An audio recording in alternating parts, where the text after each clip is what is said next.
Hi everyone, welcome. I am Paula and this is Ed, and we live a keto low carb lifestyle.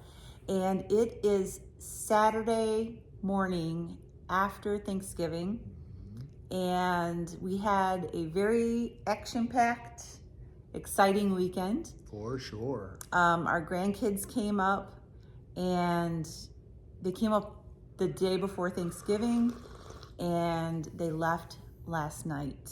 And from the moment they got here until the moment they left, it was high action, nonstop.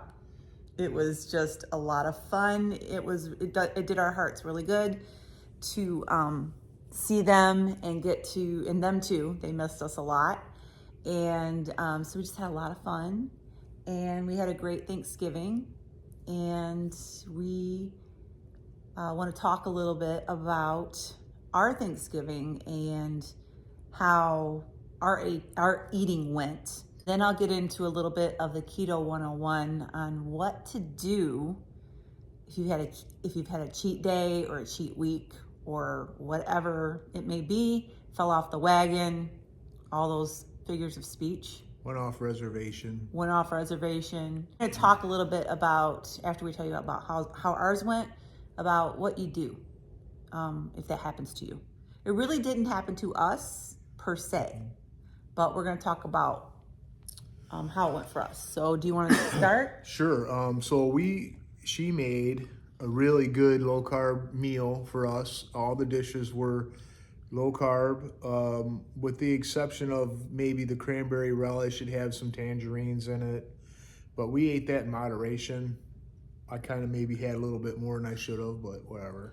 It's his favorite, and it's always been his favorite at Thanksgiving. It's so good. I used to buy the cranberry sauce in the can, and it's full of sugar. And I would mix it with a small can of the mandarin oranges in their own juice, and some walnuts, and mix it all together. And every year that's like his favorite thing. We got to have the cranberry sauce. So this year I decided to try a lower sugar version. Even though cranberries have sugar, the mandarin oranges have sugar, I bought a bag of fresh cranberries, and I cooked them down with some allulose. Didn't make them super sweet, just because we're not used to super sweet anymore. They were tart. Yeah, they were tart, like a sweet tart. And I put in a little bit of the canned mandarin oranges, just one of those little cans, and some walnuts. And that's what he's talking about. Did you drain the juice off the tangerines? Yes. Yeah. So we did that, and like I said, all the dishes were pretty much low carb, so everything was really good. The only problem we ran into was our eating window was thrown off because the kids wanted to eat earlier, and you get anxious for the dinner and everything, so we just kind of ate early, and it threw everything off. Well, we ate breakfast early too. Yeah, we started our eating. We usually don't eat till around 11 or 12. Right. And we ate at like 10 o'clock. It was like 9:30, 10 o'clock when I was making breakfast because the kids were hungry, and I didn't want to make us breakfast again. Right. And then I knew they would want to eat.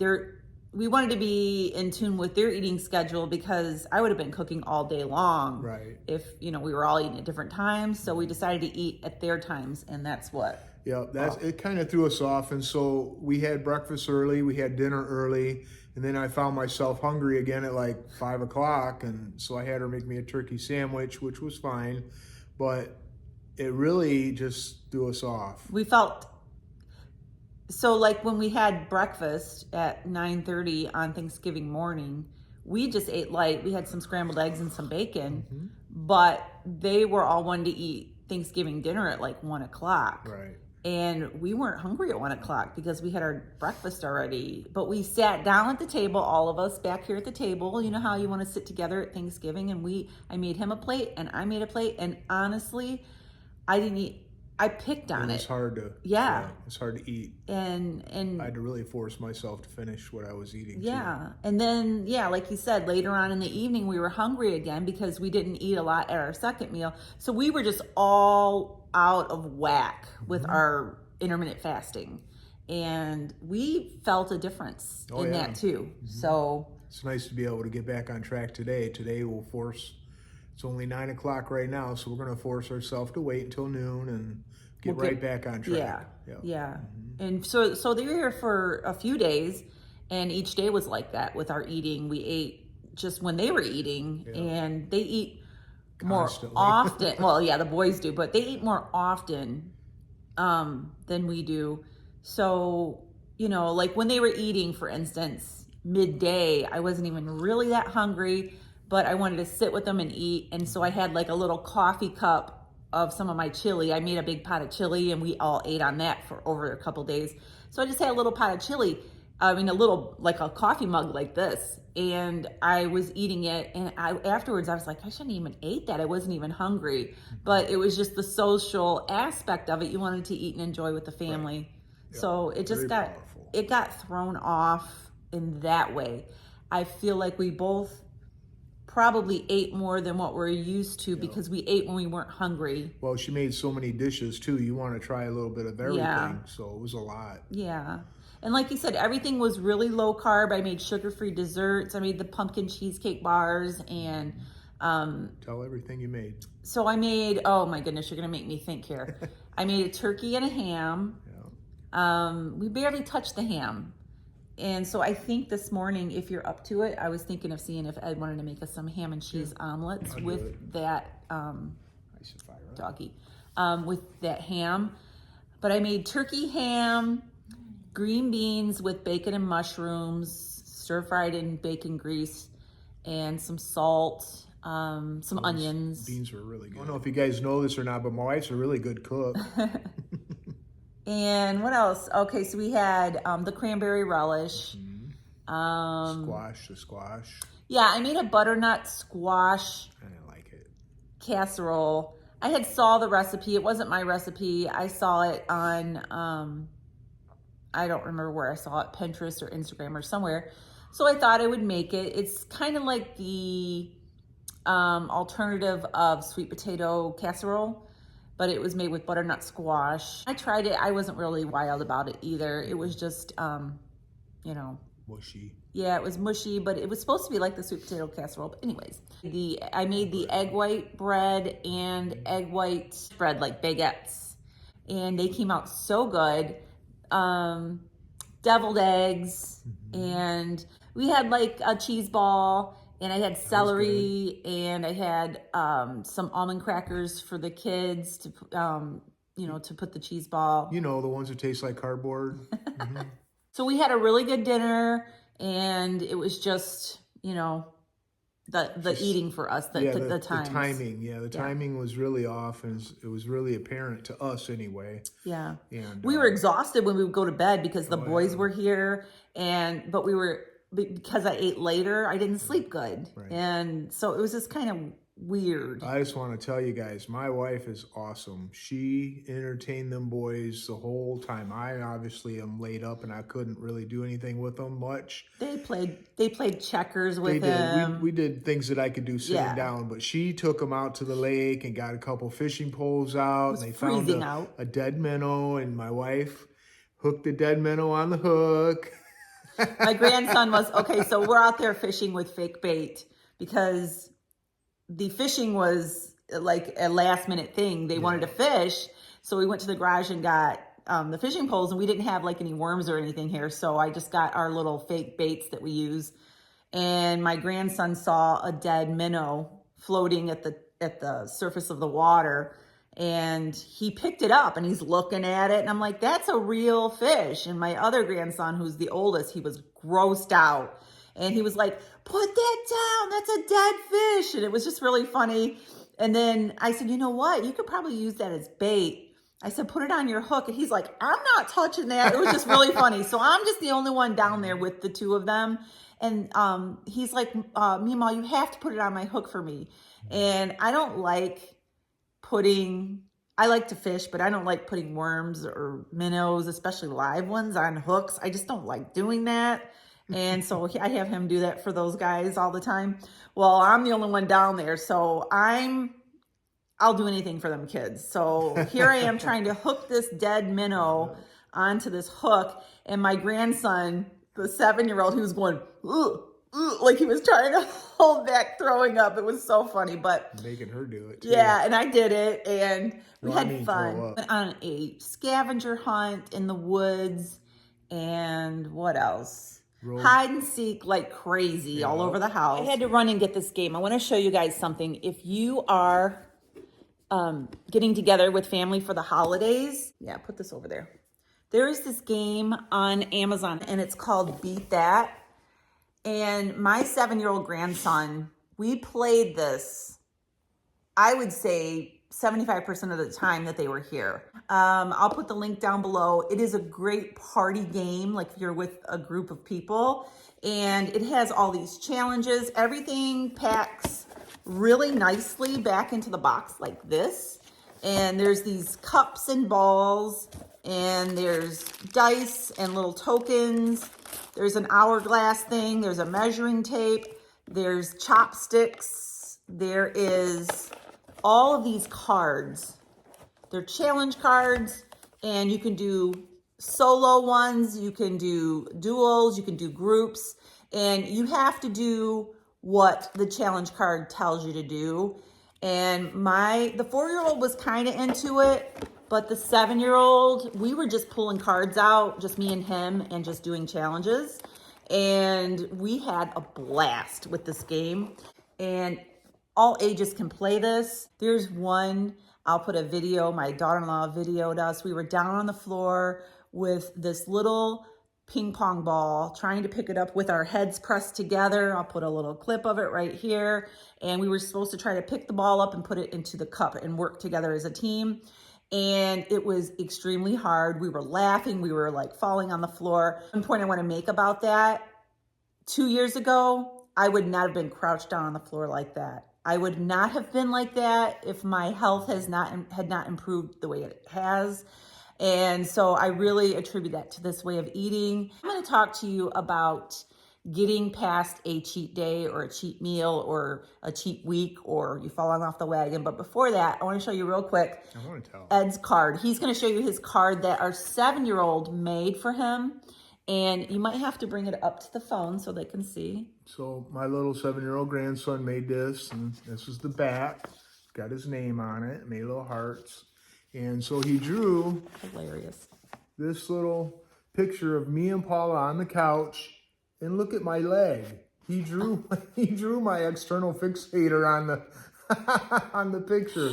He did this before they got here. Yeah. So he only knew what it looked like by talking to us on the phone. Right. And it was just so cute that he made me and Ed on the couch and Ed's little fixator on his leg. We had to show that off. It's on our refrigerator right now. Yep. Save it forever. So we had such a great time with them. We feel in better spirits. Hearts are full. Now, my other grandson, I do have another grandson, and he is just over 1 year old. They were not able to come up. So I haven't seen him yet. So I still have yet, we have to make that happen, but they weren't able to make it. But the other three, it really made our Thanksgiving. Oh, yeah. And we are just so grateful that they were able to come up. So now we're going to talk about what do you do if you have a cheat day, a cheat meal, a cheat week, you've fallen off the wagon. How do you get back on track? And I get this question a lot. What I tell people, honestly, it's very easy. Just go back to keeping your carbs low, cutting out the sugar, cutting out the processed foods, cutting out the junk. Don't eat it anymore. Get back to what you're eating before. And within a few days, you'll be back to your normal routine of eating this way. I just say get right back into it. Each day is a fresh start. Ed said yesterday, we were kind of talking about this, what we were going to talk about today. And he said, what did you say? It's like a new day. Tomorrow's a new day. It's a new day. That's the good thing about this way of living. It's easy to fall off, and it's easy to jump right back on too. Yeah. And, by doing this for a while, you know how good you feel, and falling off, you don't feel that anymore. You feel pretty terrible, and it's really nice to get back to feeling well, knowing that you're doing the right things and your body's responding properly, and it's a great feeling. Right. And I don't know if, like he said, we didn't really have anything that was super high in carbs for Thanksgiving, but I do think that I ate more I do know for a fact I ate more carbs than I normally do. I've been keeping my carbs around 10 grams per day. And I know I went over that. I don't know exactly. I didn't keep track, but eating green beans and celery and all of those veggies raised my carb count. And eating, often like that, I definitely got more carbs in me than normal. And I didn't eat any grains, which really inflamed me. If I eat any kind of grains or wheat or anything like that, I wake up with joint pain. I wake up with swollen hands. I can't bend my fingers. And I think that overdoing it in carbs for myself, the next morning after Thanksgiving, which was yesterday, I woke up and I told him my fingers are so stiff this morning. I am having a hard time bending my fingers. And I felt kind of blah. I just felt I didn't sleep good. And so I really think that having that motivation of knowing just that little bit, that little taste of a little extra carbs, of knowing what it would do to my body, keeps me motivated to not go back there. So it helps me to say, okay, I have to get right back onto my intermittent fasting, cut my carbs really low today. We're going to eat meat today and eggs and just keep it really low and get back to our normal way of eating and just get right back on track. So for me, it wasn't joint pain or any of that, but I did feel like I felt the carbs in my stomach. I could tell. And for me, that's the only effect I really had from it. But just getting Let's back talk on track. about it. Let's talk about it. Real talk. Poop? Farts. Oh, yeah. We So noticed last night we were pooting pretty good. Well, we don't. Okay, so on this keto, when you eat a lot of meat, you don't eat a lot of vegetables, even carnivore, you don't fart a lot. No. You just don't fart like Much. you used to. A little bit, not very Yeah, much. you fart. I mean, everybody farts, right? Let's get real. But We noticed you a don't big fart increase. as much. So past couple days, we've been eating the greens and stuff, all the vegetables and that. And it's like last night, I'm like, it's all the vegetables that's making us gassy. So that affected us too, and kind of bloated feeling. And so, yeah, it motivates you to get back on track.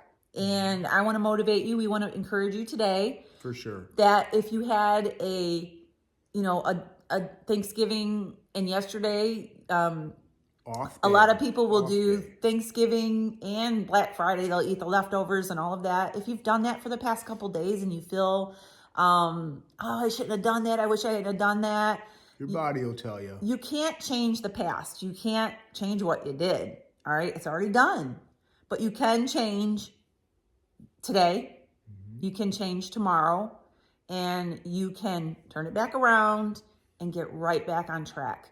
And like I said, there's nothing that I think, you may want to do a 24-hour fast. Some people will do that and just drink water. I'm not. I'm just going to get right back on track today. We're going to eat at noon, and we're just going to get back on track. So that's what we're going to do. Low carb We got our revelation. merch on today.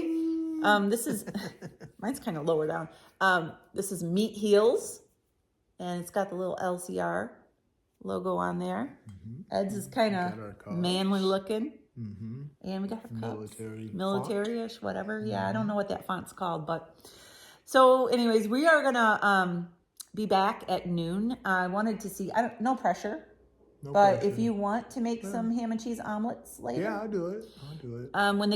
Was it when the kids were here? No, it was when Ed's hunting buddy was here. I got a stool out and put it in front of the stove, and I had all of the ingredients ready. I had the onions and everything chopped, and he just he makes really good omelets. They're better than mine, so he put it all together. So I'm gonna see if he's gonna do that today, and we will be back when we have breakfast. I'm wanting a ham and cheese omelet today. I think that'd be really good. So, all right, we'll be back in a little bit. All right, Ed's back there cooking up a storm. And here's my omelet full of ham and cheese and a few onions, 3-egg omelet. And I made sausage pinwheels for Thanksgiving. Forgot to mention that. And I have made these before in a video. I actually did a Thanksgiving collab with Hope for Mission Keto, and I made these with almond flour. Well, I remade these with my crispy breading. I used pork rinds instead of almond flour, and it brought the carbs down much lower. They're really good, and they're great with a little dollop of sour cream on top. And just gonna have this and some coffee. It is already almost 1 o'clock. We made it that far without eating. We're gonna go ahead and eat, and then later on, I'll let you know what else we're having. See you then. All right, so it is 10 after 5, and we are having our second meal of the day. This is our last meal of the day. We try to be done eating by 6 o'clock, and in between our 2 meals today, we did have a protein shake. We had the Equip Prime protein, which they are having a sale right now over on their website. The more you buy, the more you save. It is for the Black Friday weekend. I will put the link down below. You just go to Equip's website and put in all capital letters, all one word, low carb revelation, and you can see what the sale is. It breaks down the more you buy, the more you save. And so tonight we are having tacos for dinner. These are Egg Life wraps, and they're just made out of egg whites. And then I have tacos with my own taco seasoning. The link for my taco seasoning is over on my website. I have cheese, salsa, and sour cream. And I'm having 2 tacos, Ed's having 3 tacos, and that's gonna be it for the rest of the evening. So I'm gonna go ahead and close this out. I wanna show you what I'm gonna have after dinner. I just recently found this tea, cinnamon apple tea by Celestial Seasonings, and I'm gonna heat up some water and just have some of this. This is decaffeinated, so it's won't keep you up at night, so it's really good to drink in the evenings. I'm just gonna have a cup of this, and that's gonna be it for the rest of the night. So I'm gonna go ahead and sign off for now, eat dinner. So make sure you subscribe, give us a thumbs up. See you really soon. Have a great night, and God bless.